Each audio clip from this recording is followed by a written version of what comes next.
Mom, and the family.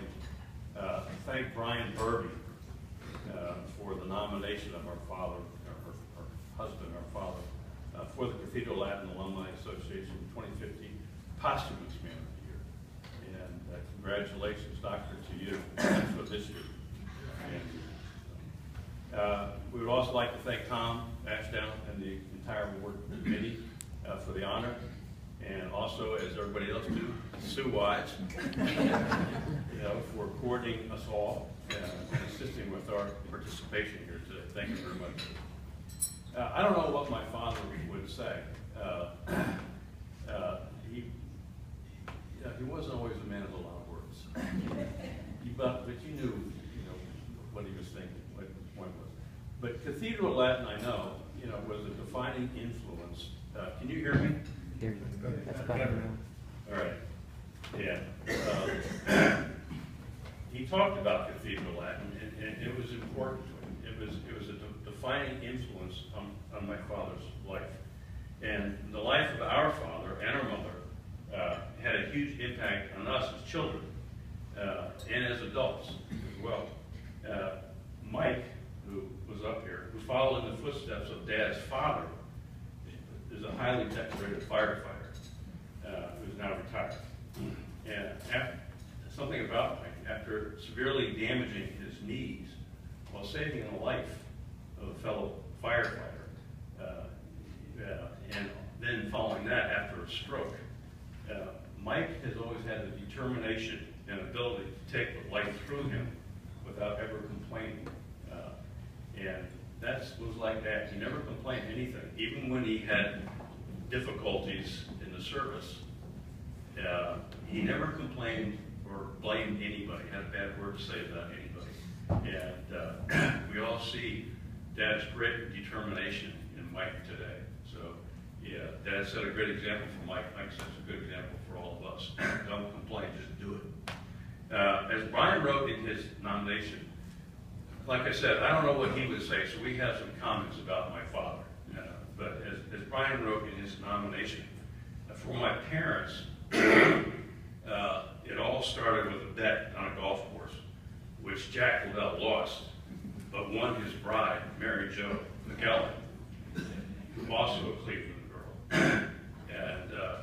And from then on, it was, as Mother, as Joe said, quite a ride. From bi-wings, when he first went to flight school, his first airplane was a bi-wing.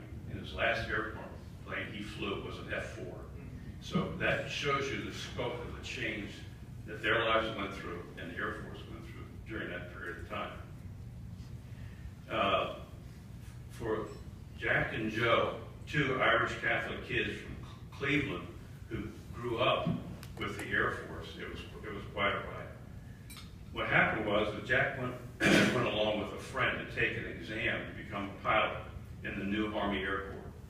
During flight school, he asked Joe, our mother, Mary Jo, to marry him after he graduated.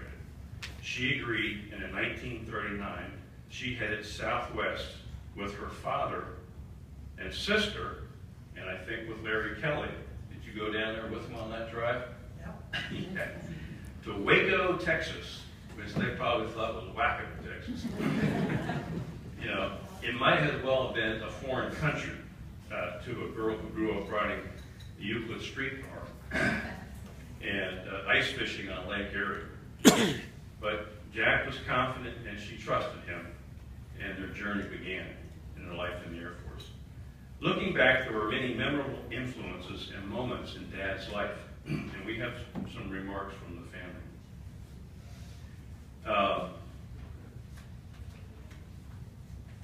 Pat Lavelle Evans, who is here, remembers that Emmett Dowling was Dad's doubles tennis partner. He also introduced Dad to speed skating. Now, Emmett was the area champ. He was apparently quite an athlete. Maybe Dad got some of his confidence from playing tennis with Emmett, because Dad turned out to be a pretty good tennis player as well. Dad was gruff on the outside, but it hid a soft heart. Most of us in the family only saw him cry once. It was a Christmas morning in Morristown, New Jersey, when we were at McGuire Air Force Base. Newborn Tim, the younger brother, was not with us. He was in the hospital following life-threatening surgery as a baby. Finally, Dad slumped in a chair and just broke down sobbing. Jerry remembers. He said, "Poor little guy, I just wish he could be here with us." Today, Tim is married and has 2 great kids.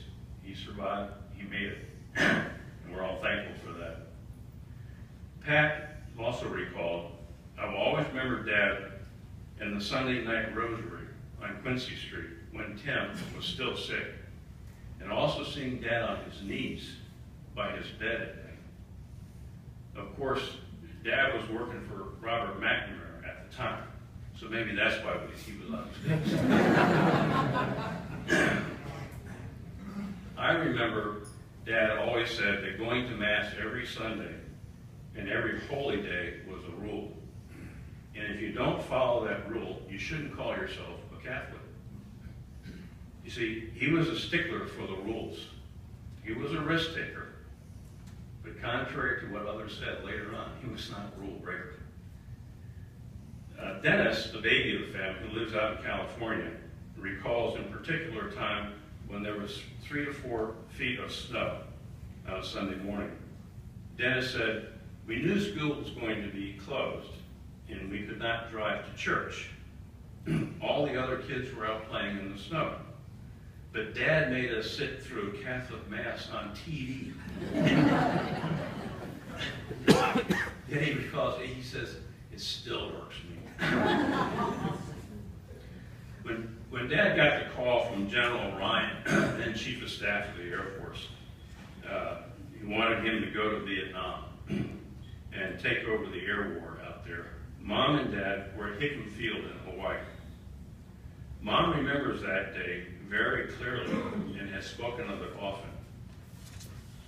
She said they sat on the bed in their quarters and she told him, "Don't take the job, Jack." She had a premonition. She said, "It's a bad war.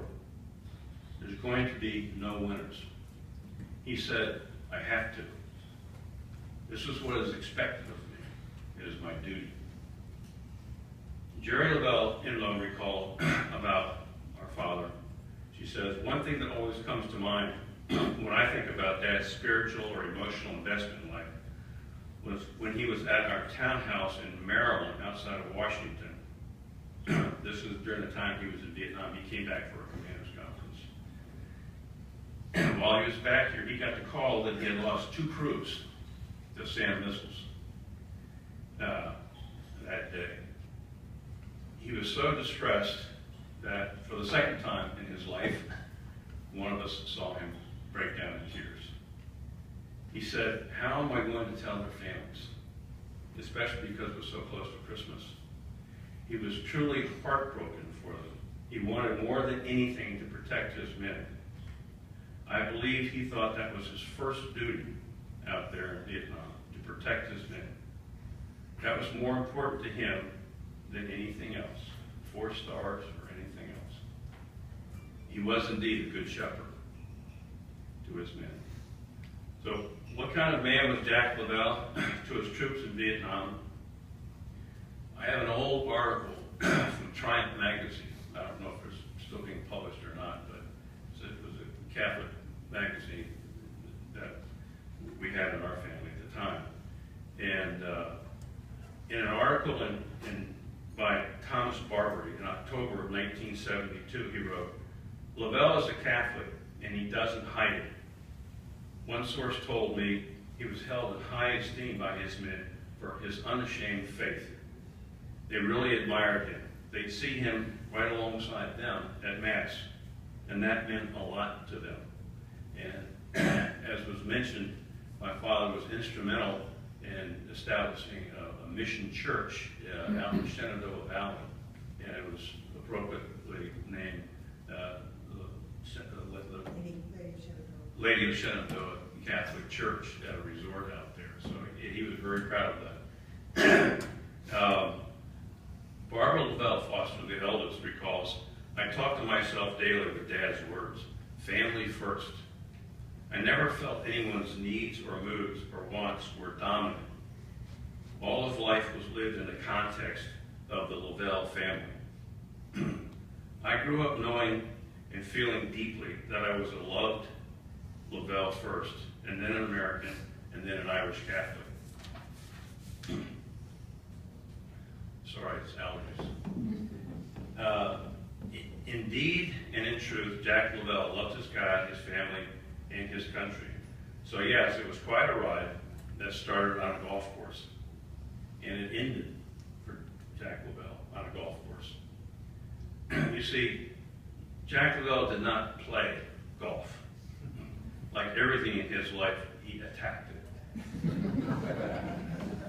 Several years after the Lavelle affair, in the end of the Vietnam War, he was golfing with his buddy, General Johnny Allison. Johnny Allison was a member of the Flying Tigers. I don't know if people remember that. Claire Chennault, the Flying Tigers in World War II.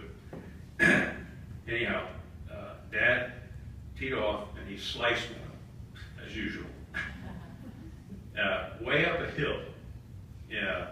And as Johnny pulled us at the wake later, he yelled out to him, he said, "Just drop one, Jack. Just drop one."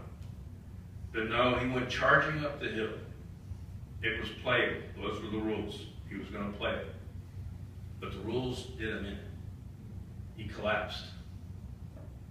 Johnny came rushing up to him as he slumped on the ground and said, "Damn, Jack, it was a bad shot, but not that bad."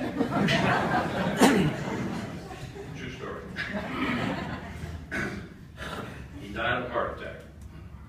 But doing what he loved, and how the ride of he and our mother started on a golf course.